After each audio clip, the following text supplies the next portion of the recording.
स्वागत है आप सभी का अपने चैनल स्टडी विद मी में। अगर आप किसी एग्ज़ाम की तैयारी कर रहे हैं तो ये वीडियो आपके लिए बहुत फ़ायदेमंद होने वाली है। यहाँ हम सीखेंगे कैसे आप मेंस्ट्रुएशन के इतने सारे फॉर्मूले याद कर सकते हैं और इसके बेसिक्स क्या हैं, क्योंकि यदि आप बेसिक याद रखेंगे तो आपको फॉर्मूले कभी भी नहीं भूलेंगे। चलो आइए स्टार्ट करते हैं। मेंस्ट्रुएशन के फिगर्स कितनी तरह की हो सकती हैं? फिगर्स होती हैं 2 डायमेंशनल, कुछ फिगर्स होती हैं 3 डायमेंशनल। अब सबसे पहले 2 डायमेंशनल फिगर हम किसको बोलते हैं? 2 डायमेंशनल फिगर जो हम इस कागज़ पे बना सकते हैं, जैसे कि स्क्वायर बना सकते हैं, ट्रायंगल बना सकते हैं, ठीक है। और हम बना सकते हैं इसमें रेक्टेंगल बना लिया, कुछ भी बना लिया यहाँ पे। तो ये है हमारी 2 डायमेंशनल फिगर्स जो इस कागज़ पे हम बना सकते हैं। ऐसा क्यों है? क्योंकि ये जो कागज़ है ये भी 2 डायमेंशनल है। एक डायमेंशन इसकी ये है, एक डायमेंशन इसकी ये है। डायमेंशन क्या होता है? एक डायरेक्शन, ये एक डायरेक्शन है, ये दूसरी डायरेक्शन है, ये वाली भी इसी डायरेक्शन का हिस्सा है। ये इसको हम एक डायमेंशन मानते हैं, ये दूसरी डायमेंशन मानते हैं। तीसरी डायमेंशन है ये जो ऊपर की तरफ खड़ा होगा, वो है तीसरी डायमेंशन। तो वो हम इस कागज़ पे नहीं बना सकते क्योंकि कागज़ खुद क्या है? 2 डायमेंशनल है। 3 डायमेंशनल फिगर्स जैसे कि इसमें आ गया आपका स्फेयर, जैसे बॉल। बॉल आप सर्कल बना सकते हो, लेकिन आप बॉल तो नहीं बना सकते इसके ऊपर। सर्कल तो बन जाएगा क्योंकि वो 2 डायमेंशनल है, लेकिन बॉल नहीं बन सकती इसके ऊपर। उसको तो हम इमेजिन कर सकते हैं कि हाँ ये बॉल है। तो ये क्या है? 3 डायमेंशनल फिगर है, ठीक है। कोई पाइप बनानी है तो वो भी 3 डायमेंशनल फिगर है, उसको हम इमेजिन कर सकते हैं कि ये पाइप है, लेकिन ये देखने के लिए पाइप नहीं क्योंकि वो उभरी हुई है बाहर की तरफ, ठीक है। तो वो क्या है? 3 डायमेंशनल फिगर्स हैं। सबसे पहले बात करते हैं 2 डायमेंशनल फिगर की। 2 डायमेंशनल फिगर में हम बात करते हैं कि उसकी कितनी साइड्स हो सकती हैं, ठीक है। साइड से स्टार्ट करते हैं। 3 साइड्स, अगर उसकी 3 साइड्स हैं तो वो बनता है एक ट्रायंगल। ट्रायंगल कितनी तरह के हो सकते हैं? ट्रायंगल या तो इस तरह से होगा या फिर ट्रायंगल इस तरह से भी हो सकता है। कोई ट्रायंगल इस तरह से भी हो सकता है, ठीक है। मतलब या तो उसकी सभी साइड्स बराबर हो सकती हैं, उसको हम ए से डिनोट कर रहे हैं। या फिर कोई ट्रायंगल की कोई भी साइड इक्वल नहीं हो सकती, कोई कोई साइड है, कोई साइड है, ठीक है। या उसकी 2 साइड्स इक्वल हो सकती हैं। अगर 3 लाइनें हैं तो क्या क्या पॉसिबिलिटी हैं? या तो तीनों लाइनें बराबर होंगी, या 2 लाइनें बराबर होंगी, या कोई भी लाइन एक जैसी नहीं होगी, ठीक है। तो अगर तीनों लाइनें बराबर हैं तो उसको हम बोलते हैं इक्विलेटरल ट्रायंगल। अगर उसकी तीनों साइडें अलग अलग हैं तो वो अलग है, और अगर उसकी 2 साइड्स अलग हैं, 2 साइडें सेम हैं और एक साइड अलग है, तो उसको हम बोलते हैं आइसोसेलेस ट्रायंगल।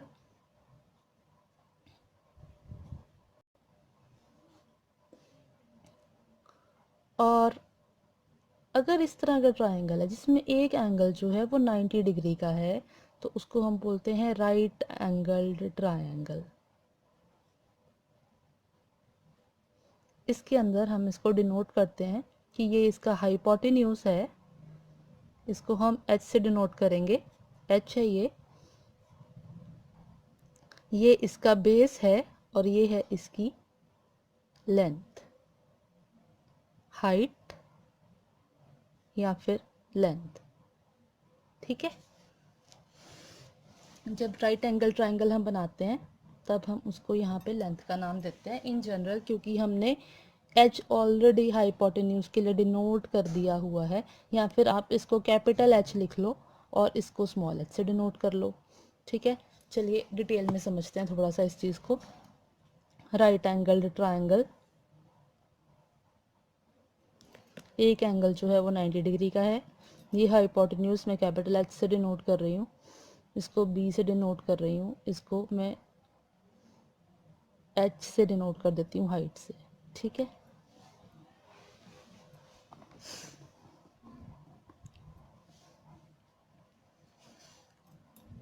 तो यहाँ पे पाइथागोरस थ्योरम अप्लाई होगी, जो कि कहती है कि हाइपोटेन्यूज का जो स्क्वायर होता है वो बराबर होता है हाइट के स्क्वायर और बी के स्क्वायर के। ठीक है, ये हाइट और ये बेस। अब हम समझते हैं कि हाइट और बेस क्या होते हैं। अगर समझ लीजिए ट्रायंगल कुछ इस तरह से है, तो इसमें हाइट क्या है? इसमें आप हाइट किसको बोलेंगे? हाइट वो चीज़ होती है जो किसी लाइन के ऊपर, किसी साइड के ऊपर 90 डिग्री का एंगल बनाती है, उसको हम बोलते हैं हाइट। ये बहुत ही इंपॉर्टेंट कंसेप्ट है, इसको मत भूलिएगा, क्योंकि इसी के ऊपर सभी सम्स हमारे बेस्ड होंगे और सभी फॉर्मूलेज भी हमारे इसी के ऊपर बेस्ड होंगे। तो हाइट क्या है? कोई भी ऐसी लाइन, सीधी लाइन जो किसी साइड के ऊपर 90 डिग्री का एंगल बनाती है, उसको हम बोलते हैं हाइट। ठीक है, और बेस क्या है? ये 3 है यहाँ पे साइड्स, इसमें से बेस क्या होगा? इसको हम बेस बोलेंगे, क्योंकि वो वाले साइड जिसके ऊपर हाइट या कोई भी लाइन 90 डिग्री का एंगल बना रही है, 90 डिग्री का एंगल बना रही है, वो होता है हमारा बेस। अगर ये ट्रायंगल है तो इसमें से बेस क्या है? ज़रूरी नहीं है कि यही बेस होगा। अगर ये एंगल 90 डिग्री का है तो फिर ये बेस होगा। ये भी बेस हो सकता है क्योंकि ये वाली लाइन इसके ऊपर बना रही है। तो इसमें से एक चीज़ को आप हाइट लेंगे और एक चीज़ को आप बेस लेंगे। अगर आप इसको मानेंगे कि ये एक लाइन है और ये इसके ऊपर बना रही है 90 डिग्री का एंगल, तो आपकी ये हाइट हो गई और ये बेस हो गया। अगर आप मानेंगे कि ये लाइन है जो इसके ऊपर 90 डिग्री का एंगल बना रही है, तो ये हाइट हो गई और ये बेस हो गया। ठीक है, अगर कोई भी इस तरह से ट्रायंगल है और वो यहाँ पे ऐसे 90 डिग्री का एंगल बन रहा है, मान लीजिए कि ये 90 डिग्री का एंगल है, तो फिर हाइट कौन सी है? ये वाली लाइन जो है ये हाइट है, और ये जिसके ऊपर बना रही है उसको हम बोलेंगे ये बेस है। ठीक है, ये बात समझ में आ गई है कि हाइट क्या होता है और बेस क्या होता है। अब हम आगे बात करते हैं फॉर्मूलाज की। सबसे पहले हम समझते हैं पेरीमीटर क्या होता है। पेरीमीटर, पेरीमीटर हम बोलते हैं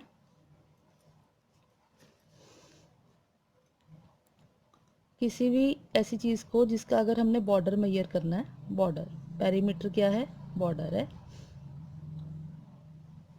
अगर ये रेक्टेंगल है और मैंने इसका बॉर्डर मेजर करना है, ये कितना है, ये मैंने कितना यहाँ पे ये लाइन लगाई है, कितना पेन यूज़ हुआ है, कितनी यहाँ पे चीज़ यूज़ हुई है, बॉर्डर्स, मतलब वो क्या है? पेरीमीटर है।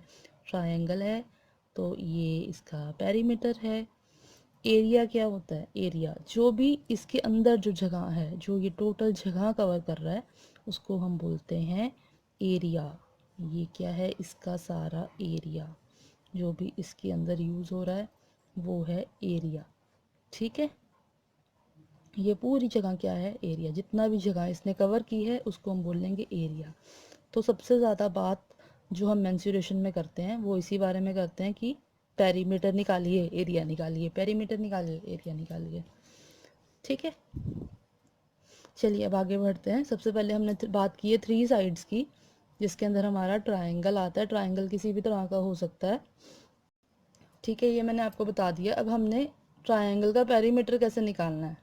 अगर हमें ट्रायंगल की तीनों साइड्स गिवन है, मान लीजिए ये सब अलग अलग हैं, ए है, बी है, सी है।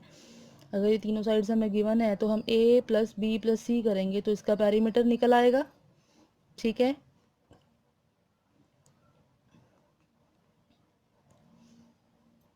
और एरिया के निकालने के लिए क्या फॉर्मूला होता है? एरिया निकालने के लिए फॉर्मूला होता है हाफ बेस इनटू हाइट।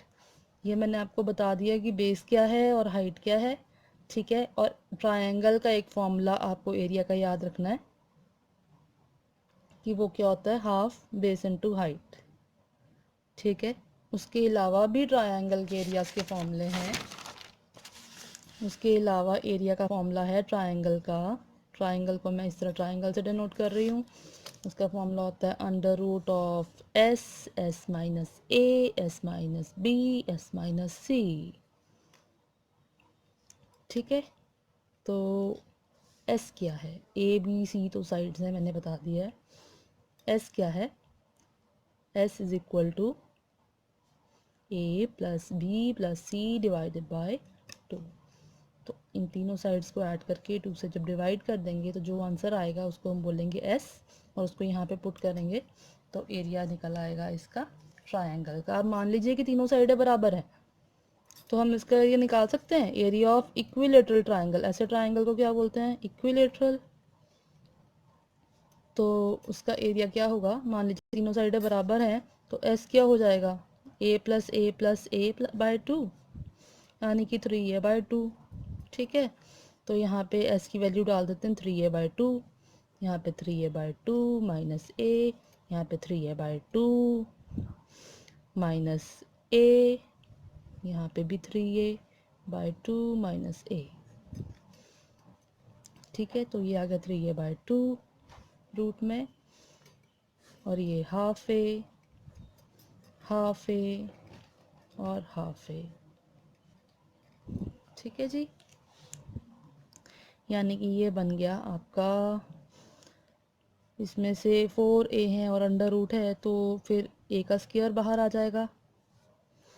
4 2 है और अंडर रूट भी है, तो मतलब 2 2 बाहर आ जाएंगे, और यहाँ पे और तो कुछ है नहीं है, तो यहाँ पे सिर्फ 3 है, तो रूट 3 आ जाएगा। यानी कि एरिया ऑफ इक्विलेटरल ट्रायंगल बन गया 3a अंडर रूट 3a²/4। ठीक है, तो अब आपको, क्योंकि ये फॉर्मूला आता है, तो आपको ये वाला फॉर्मूला याद रखने की ज़रूरत नहीं है। ये फॉर्मूला हम झट से निकाल सकते हैं और उसके बाद में उसको क्वेश्चंस में अप्लाई कर सकते हैं बिना याद रखे। ठीक है जी, अगर आप याद रखना चाहते हैं, अगर आपको याद हो जाते हैं, फिर तो बेस्ट ही है, फिर आपको ये सब भी करने की ज़रूरत नहीं पड़ेगी। अगर आप याद नहीं रख सकते हैं, तो आप इसको झट से 1 मिनट में निकाल सकते हैं। ठीक है, तो एरिया ऑफ इक्विलेटरल ट्रायंगल आपका निकल आया है अंडर रूट 3/4a²। ठीक है, चलिए आगे बढ़ते हैं। अब हम आते हैं 4 साइड्स की तरफ। 4 साइड से कौन कौन सी फिगर्स बन सकती हैं, आप बताइए। ठीक है, एक स्क्वायर बन सकता है, एक रेक्टेंगल बन सकता है,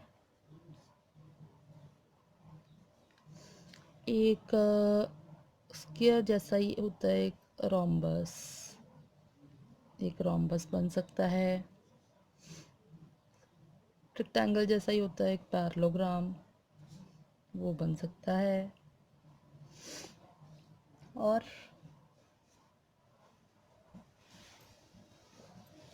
एक होता है ट्रेपीजियम।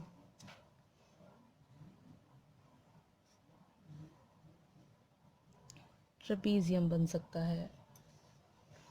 ठीक है, चलिए अब ये सब डिस्कस करते हैं। स्क्वायर क्या है? जिसकी चारों साइड्स बराबर हैं, उसको हम स्क्वायर बोलते हैं। मुझे लगता है कि इतना तो आपको पता है, अगर आप मेंसुरेशन तक आ गए हो तो आपको ये तो पता है कि स्क्वायर क्या होता है और रेक्टेंगल क्या होता है। ठीक है, तो रेक्टेंगल वो है जिसकी ये 2 साइड्स बराबर हैं, ये 2 साइड्स बराबर हैं, सभी एंगल 90 डिग्रीज के हैं, ये तो हम जानते हैं। ठीक है, रोम्बस क्या है? रोम्बस स्क्वायर जैसा ही है, इसकी भी सभी साइड्स इक्वल हैं, बस फ़र्क है कि ये एंगल्स जो हैं ये 90 डिग्री नहीं है। वैसे ही पैरेललोग्राम क्या है? चलो मैं नाम भी लिख देती हूँ, रोम्बस, स्क्वायर, रेक्टेंगल, पैरेललोग्राम। इसकी भी ये दोनों साइड्स बराबर हैं, ये दोनों साइड्स बराबर हैं, लेकिन ये एंगल्स जो हैं ये 90 डिग्री के नहीं हैं। ट्रेपीजियम है, इसमें ये 2 लाइंस पैरेलल हैं। वैसे तो ये भी पैरेलल हैं, ये भी पैरेलल हैं, ये भी पैरेलल हैं, ये इसके पैरेलल है, ये इसके पैरेलल है। पैरेलल आप समझते हैं ना, जो समानांतर है, जो एक दिशा में जा रही हैं। ठीक है, जो कभी मिलेंगी नहीं। तो ट्रेपीजियम में ये 2 लाइंस पैरेलल हैं, लेकिन ये वाली 2 लाइनें पैरेलल नहीं हैं, इसलिए ये फिगर इनसे अलग है। ठीक है, इसको हम बोलते हैं ट्रेपीजियम। सबसे पहले स्क्वायर की बात करते हैं। स्क्वायर है 4 साइडेड फिगर जिसकी सभी साइड्स बराबर हैं, ये ए और ये ए। ठीक है, ये एंगल्स भी 90 डिग्री के हो गए, ये मैंने आपको बता दिया। उसके बाद में इसका पेरीमीटर किसके बराबर होगा बताइए। मैंने आपको बताया पेरीमीटर कैसे निकालना होता है, सभी साइड्स को ऐड करके, यानी कि इसका पेरीमीटर क्या होगा, ए प्लस ए प्लस ए प्लस ए यानी कि 4a। ठीक है, और इसका एरिया क्या होगा, इसका एरिया होगा ए स्क्वायर। ए स्क्वायर क्यों होगा इसका एरिया, इसको इससे आपने मल्टीप्लाई करना है, a इंटू ए, ये हो गया ए स्क्वायर। ठीक है, इस तरह से भी इसको समझ सकते हैं कि इसका एरिया ए स्क्वायर क्यों आया है। अगर आपको याद नहीं रहता है तो मैं आपको बताती हूँ, हम इसको निकाल के देखते हैं ट्रायंगल वाले मेथड से। मान लीजिए मैंने इसके बीच में ये एक लाइन बना दी है, इसको मैं डायगनल बोलती हूँ, डायगनल को मैं डी से डिनोट करती हूँ, D is equal to diagonal. ठीक है, ये इसका डायगनल है, जो दो उसकी आमने सामने वाली साइड्स को जोड़ता है उसको डायगनल बोलते हैं, ये डायगनल है। अब इस जब मैंने ये लाइन लगाई है तो ये इसने इसको दो ट्रायंगल्स में डिवाइड कर दिया है। ठीक है, ये तो आपको पता लग गया। अब मैंने आपको बताया ट्रायंगल का एरिया का फॉर्मूला क्या होता है, बताइए, हाफ बेस इनटू हाइट। अब यहाँ पे अगर ये ट्रायंगल हम ले लें तो इसमें बेस क्या है, ए, और इसकी हाइट क्या है, ए, यानी कि हाफ ए स्क्वायर। पर ये तो इस ट्रायंगल का एरिया ना, इस ट्रायंगल का एरिया कितना होगा, इसमें से भी आप चाहे इसको बेस ले लो, इसको हाइट ले लो, जैसे मर्जी, मैंने आपको बताया कोई भी ले सकते हैं। हाफ ए इंटू ए, यानी कि ये किसके बराबर हो गया, हाफ ए स्क्वायर। जब हम इन दोनों को ऐड कर देंगे तो ये किसके बराबर आ जाएगा, half A square plus half A square is equal to half plus half कितना हो गया, 1 ना, यानी कि 1 ए स्क्वायर, या फिर इसको ए स्क्वायर भी लिख सकते हैं, 1 ए स्क्वायर को। ठीक है, तो एरिया ऑफ स्क्वायर निकालना आ गया आपको, कैसे निकलेगा area of square, A square. ये समझ आया क्यों आया यहाँ पे इस तरह से। अब आपको ये भी याद रखने की ज़रूरत नहीं है क्योंकि मैंने आपको निकाल के बता दिया। अगर आपको भूल जाता है फॉर्मूला तो आप 1 मिनट में जल्दी से इसको सॉल्व करके निकाल सकते हैं कि एरिया ऑफ स्क्वायर कितना होने वाला है। ठीक है, उसके अलावा एरिया ऑफ स्क्वायर हम डायगोनल की फॉर्म में भी निकालते हैं। कैसे, एरिया ऑफ स्क्वायर डायगोनल की फॉर्म में, अच्छा ऐसे भी निकल आता है, चलिए देखें। ये है स्क्वायर और ये क्या है इसका डायगोनल। ठीक है, और ये है ए, ये है ए, ये ए, ये ए। ठीक है जी, अब मैंने आपको एक पाइथागोरस थ्योरम कराई थी। पाइथागोरस थ्योरम कहती है हाइपोटेन्यूज, यहाँ पे हाइपोटेन्यूज हमने किससे डिनोट किया हुआ है, डी से। तो हाइपोटेन्यूज थ्योरम कहती है D square is equal to length का स्क्वायर और हाइट का स्क्वायर। अब यहाँ पे दोनों ही ए हैं, ठीक है, तो ये हो गया D square is equal to A square plus A square यानी कि 2a स्क्वायर। ठीक है, यानी कि डी कितना हो गया इसका, या फिर ए स्क्वायर है ना एरिया ऑफ द स्क्वायर। ठीक है, तो फिर मैं इसको सीधा भी लिख सकती हूँ, डी स्क्वायर बाय 2 क्या हो गया, ए स्क्वायर। ठीक है, यानी कि ए स्क्वायर क्या है, एरिया ऑफ स्क्वायर, यानी कि एरिया ऑफ स्क्वायर को हम लिख सकते हैं डी स्क्वायर बाय 2, यानी कि एरिया किसके बराबर हो गया, डी स्क्वायर बाय 2, इसके बराबर भी हो सकता है एरिया ऑफ स्क्वायर। तो आप ये तीनों फॉर्मूले नोट कर लीजिए, पैरामीटर का पैरामीटर 4a और एरिया स्क्वायर ए स्क्वायर, या फिर डी स्क्वायर बाय 2 भी उसको लिखा जा सकता है, मैंने आपको बताया कैसे। ठीक है, तो अगर आपको बाई चांस ये भूल जाता है तो आप पाइथागोरस थ्योरम लगा के झट से निकाल सकते हैं डी की फॉर्म में। कैसे निकलेगा, area of square D square by 2। ठीक है, चलिए अब आगे बढ़ते हैं रेक्टेंगल की तरफ, या फिर पहले रोम्बस करते हैं। रोम्बस, रोम्बस ऐसी फिगर है जिसकी चारों साइडें तो बराबर हैं लेकिन उसके जो एंगल्स हैं वो 90 डिग्री तो नहीं है। तो उसमें क्या फ़र्क हो गया कि स्क्वायर से तो अलग हो गया। इसका मतलब जो ये डायगोनल है, अब यहाँ पे 90 डिग्री वाला फॉर्मूला तो बन ही नहीं रहा। ठीक है, तो जो 90 डिग्री से हमने निकाला था वो तो यहाँ पे नहीं लगेगा। तो रोम्बस के लिए जो फॉर्मूला लगेगा वो है हाफ d1 इंटू d2। अब ये D1 D2 क्या है, डी से हमने क्या डिनोट किया था, डायगनल। देखिए लंबा है, इसको D1 से डिनोट करते हैं, ये डायगनल छोटा है, इसको D2 से डिनोट करते थे। दोनों डायगनल्स की लेंथ बराबर नहीं है, जबकि स्क्वायर में दोनों की लेंथ जो थी वो बराबर थी। ठीक है, लेकिन यहाँ पे इन दोनों की लेंथ बराबर नहीं होती, तो इसलिए जो एरिया ऑफ रोम्बस है वो क्या है, D1 D2। Area of square क्या था, एरिया ऑफ स्क्वायर था हाफ डी स्क्वायर या फिर हाफ D1 इंटू D2। लेकिन क्योंकि D1 और D2 बराबर थे, ठीक है, तो वो डी स्क्वायर हमने लिख दिया, क्योंकि दोनों तो एक ही हैं, एक जैसे हैं। लेकिन यहाँ पे ऐसा नहीं है, यहाँ पे दोनों डायगोनल अलग हैं, तो एरिया ऑफ रोम्बस क्या हो गया, हाफ D1 इंटू D2। तो आप इसको इस तरह से भी याद रख सकते हैं कि जो स्क्वायर है वो स्पेशल केस है रोम्बस का। क्योंकि स्पेशल कैसे है, क्योंकि वो तो स्पेशल है, उसके अंदर तो सभी एंगल्स 90 डिग्री के हैं। ठीक है, चलिए आगे बढ़ते हैं अब रेक्टेंगल की तरफ। रेक्टेंगल, रेक्टेंगल क्या है, अब इसमें ये साइड इसके बराबर है, ये साइड इसके बराबर है। इसको मैंने एल लेंथ से डिनोट किया है, इसको मैंने छोटे वाले को बी ब्रेड्थ से डिनोट कर दिया है। ब्रेड्थ कह सकते हैं या फिर विड्थ भी कह सकते हैं।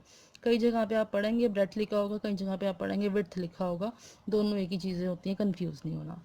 ठीक है, अब इसमें भी स्पेशल है ये, इसके भी सभी एंगल्स जो हैं ये 90 डिग्री के हैं। ठीक है, यहाँ पे भी हमारा उसी तरह से निकल जाएगा फॉर्मूला डायगोनल लगा के। सबसे पहले पेरीमीटर की बात कर लेते हैं। पेरीमीटर क्या होगा बताइए, L plus B plus L plus B, L plus B plus L plus B, यानी कि 2L प्लस 2B। कुछ जने इसको इस तरह से भी लिखते हैं 2L प्लस बी, पर मैं आपको सजेस्ट करूँगी कि आप इसी तरह से याद रखिए, क्योंकि इसमें जब ब्रैकेट कई बार लगाना भूल जाते हैं, तो जब हम सिंपली फॉर्मूला याद रखते हैं 2L प्लस बी, तो वो ब्रैकेट हम भूल जाते हैं, हमें दिमाग में नहीं रहता है। तो आप इसको इस तरह से याद रखिए 2L प्लस 2B, तो ये आपको गलती नहीं होगी। ठीक है, अब एरिया की बात करते हैं। एरिया कैसे निकलेगा रेक्टेंगल का, वैसे ही एक डायगोनल बना लेते हैं डी,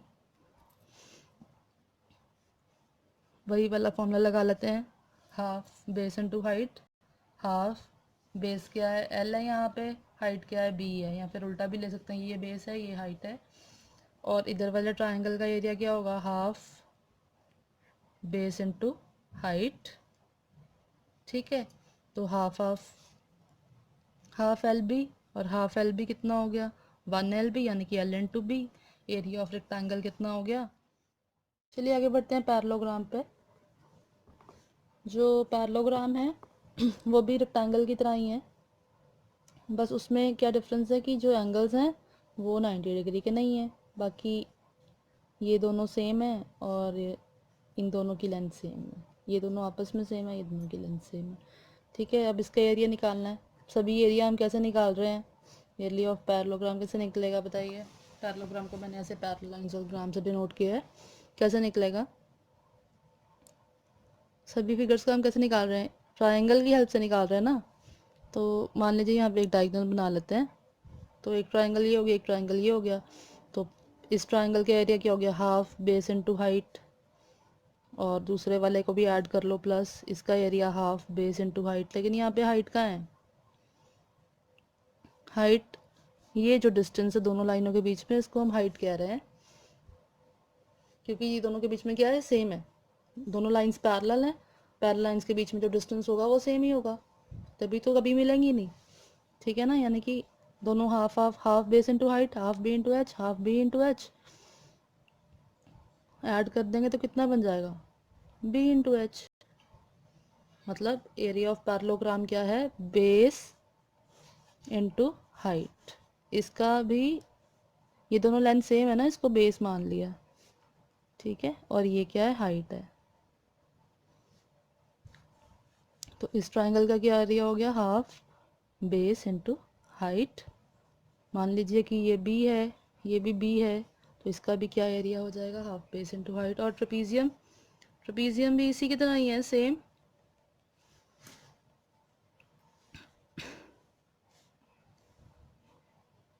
यहाँ पे भी दो पैरेलल लाइंस हैं और इनके बीच में जो हाइट है ना वो सेम है, ठीक है। सिर्फ डिफरेंस क्या है कि यहाँ पे इनकी लेंथ सेम नहीं है, एक B1 है और एक B2 है। पैरेललोग्राम में तो ये दोनों सेम थी, क्योंकि रेक्टेंगल का स्पेशल केस था। आप कह सकते हो कि rectangle is a special case of parallelogram. क्यों? क्योंकि वो स्पेशल है, उसमें क्या है 90 डिग्री एंगल्स हैं सभी के बीच में, लेकिन यहाँ पे नहीं है। तो पैरेललोग्राम जैसे रेक्टेंगल, लेकिन हाइट क्या है सेम है। यहाँ पे ट्रेपीजियम में भी क्या है, हाइट सेम है, क्योंकि दोनों लाइंस पैरेलल हैं तो हाइट क्या रहेगी, सेम रहेगी, ठीक है। सिर्फ डिफरेंस कहाँ पे पड़ेगा, बेस में। यानी कि ये जो हमने फॉर्मूला लिखा था इसका क्या हो जाएगा, हाफ एक बेस 1 इंटू हाइट और एक हाफ बेस 2 इंटू हाइट। एक में ये वाला बेस ऐड होएगा, एक में ये वाला ऐड होएगा, यानी कि half B1 plus B2 into height, ठीक है। B1 मैंने यहाँ पे स्मॉल से डिनोट किया, स्मॉल से डिनोट कर सकते हैं, जैसे मर्जी डिनोट कर लो, डिनोट करने की कोई प्रॉब्लम नहीं है। सिर्फ आपको फॉर्मूलेस याद करने के तरीके बता रही हूँ, ये इसकी एक्यूरेट डेरिवेशन नहीं है, लेकिन मैंने आपको ये शॉर्टकट मेथड्स बताए हैं जिससे आप याद रख सकते हो। अगर आपको रेक्टेंगल का एरिया पता है तो आपको फिर इसका मतलब यहाँ पे पैरेललोग्राम का एरिया भी पता लग गया। वहाँ पे जो हाइट होती है वो बराबर ही होती है L इंटू बी, मतलब एक एंगल तो 90 डिग्री होता ही है, तो हम उसको B मान लेते हैं या L मान लेते हैं, जो कुछ भी मान सकते हैं, ठीक है। तो मतलब फॉर्मूला सेम ही रहता है, चाहे पैरेललोग्राम हो चाहे रेक्टेंगल हो। ट्रेपीजियम के केस में सिर्फ इसलिए डिफरेंट है क्योंकि यहाँ पे ये दोनों लेंथ हैं वो बराबर नहीं है, तो उसकी जगह पे हम इसको एक को B1 से और एक को B2 से डिनोट कर लेते हैं, half B1 into H plus half B2 into H, या फिर उसको इस तरह से भी लिख सकते हैं, half B1 plus B2 into H, ठीक है। ये सब क्लियर हो गया आपको। इसी के साथ आपकी 3 साइडेड फिगर्स और 4 साइडेड फिगर्स के सभी फॉर्मूलेस कवर हो गए हैं। बाकी पैरीमीटर्स का रह गया। पैरीमीटर तो आप खुद भी बता ही सकते हो कि पैरीमीटर क्या होगा, पैरीमीटर ऑफ पैरेललोग्राम क्या होगा। पैरीमीटर ऑफ पैरेललोग्राम सेम होगा जैसा रेक्टेंगल का था, L plus B plus L plus B, ठीक है। ये लेंस 2L प्लस 2B, और ट्रेपीजियम में भी सभी साइड्स को ऐड कर देंगे तो उसका क्या निकल आएगा, A plus B1 plus B2 plus C, तो वो क्या हो जाएगा, पैरीमीटर हो जाएगा। आज के लिए बस इतना ही। आप चाहें तो इन फॉर्मूलेस का स्क्रीनशॉट ले सकते हैं। अगर आपको कुछ और समझना है या कुछ समझ नहीं आया है तो कमेंट बॉक्स में अपने डाउट्स भेजिए, मैं उनके ऊपर एक और वीडियो बना के आपके साथ आपके डाउट्स शेयर करूंगी। ऐसी ही और वीडियोस के लिए चैनल को सब्सक्राइब करना मत भूलिएगा। Like share and subscribe please. Thank you.